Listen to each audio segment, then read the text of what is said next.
Detail. Port. Ready. Aim. Fire. Fire. Fire. Present.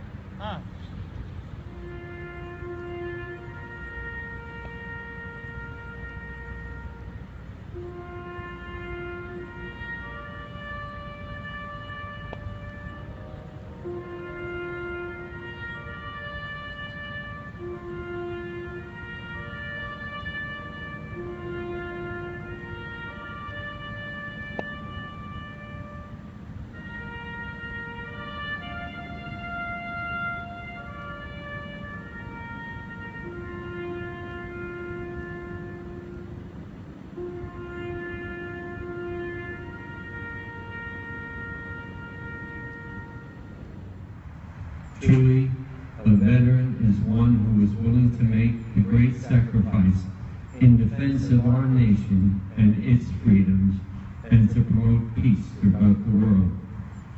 It is not an easy thing to bring about peace. As we see today, we live in a war-torn world. Conflicts in Europe, conflicts in the Near East, conflicts in the Far East. We ask you, Heavenly Father, to help our leaders, to guide them in the direction of peace, not only in our nation, but in all those nations throughout the world. Peace is our goal. Peace is our hope. This is the millennium of peace. We ask you to help us. Amen. Hi, I'm Katie Fabry. I'm from Ashland, Massachusetts. I've been going to Veterans Day since I was a baby. This is my first Veterans Day where I'm actually a veteran. So I went to the Air Force Academy and I graduated in 2009. I served in Germany and in California. I went to Afghanistan while I was in Germany. And Veterans Day to me just is a day to remember everything that everyone, not just veterans, but also their families have sacrificed, and what a great country we live in and how great it is to be part of it.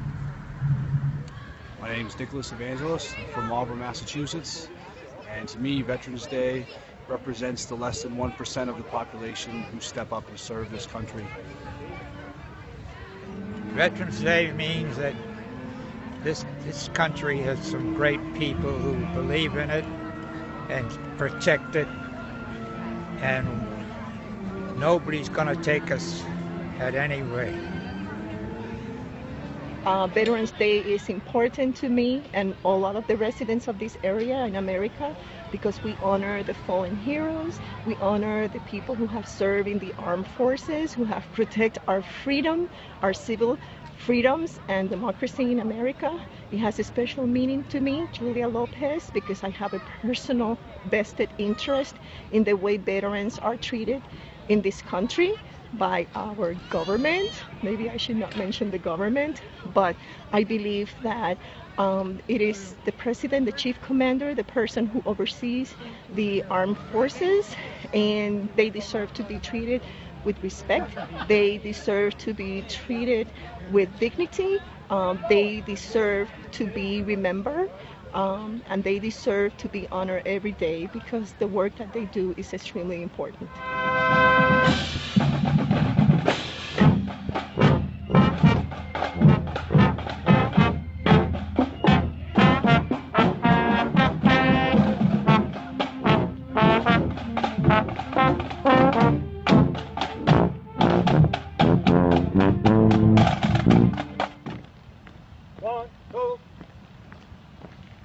One, two, three, four, left, right, left. One, two. Thank you for your service. One, two.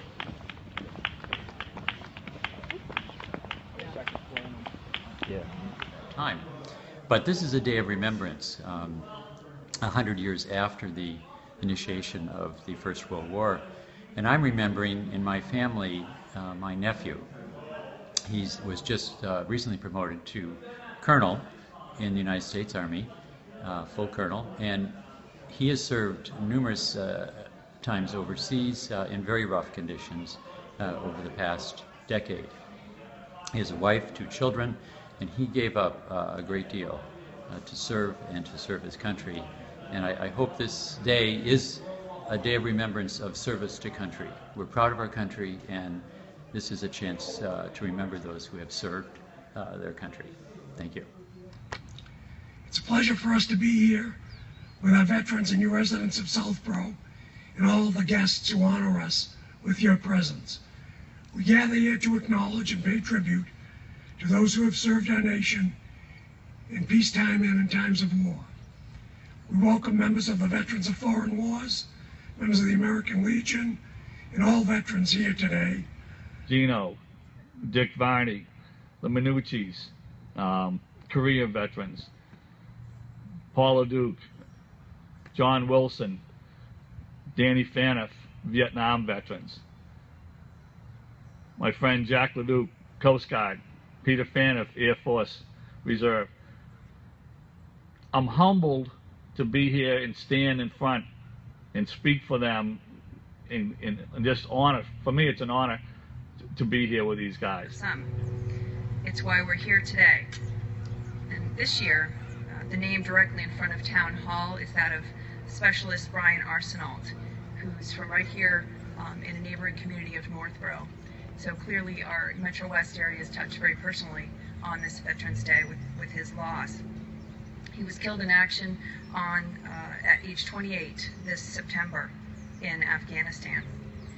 And after the service for Specialist Arsenault, which was attended by hundreds of mourners, I experienced one of the more profound experiences that I've had in my lifetime, which was driving from the service to the cemetery and seeing hundreds, if not thousands, of residents of not only Northborough but around the region standing out, holding flags, whether it be from toddler age all the way through seniors, holding flags, saluting, all in a moment of silence for Sergeant Arsenault. And it is really that type of reverence that we owe our service members, and especially those who are killed in action on our behalf. And it's really appropriate to take a moment today to recognize not only all those who have served, but especially those who have been lost to war and those families who still bear those wounds today.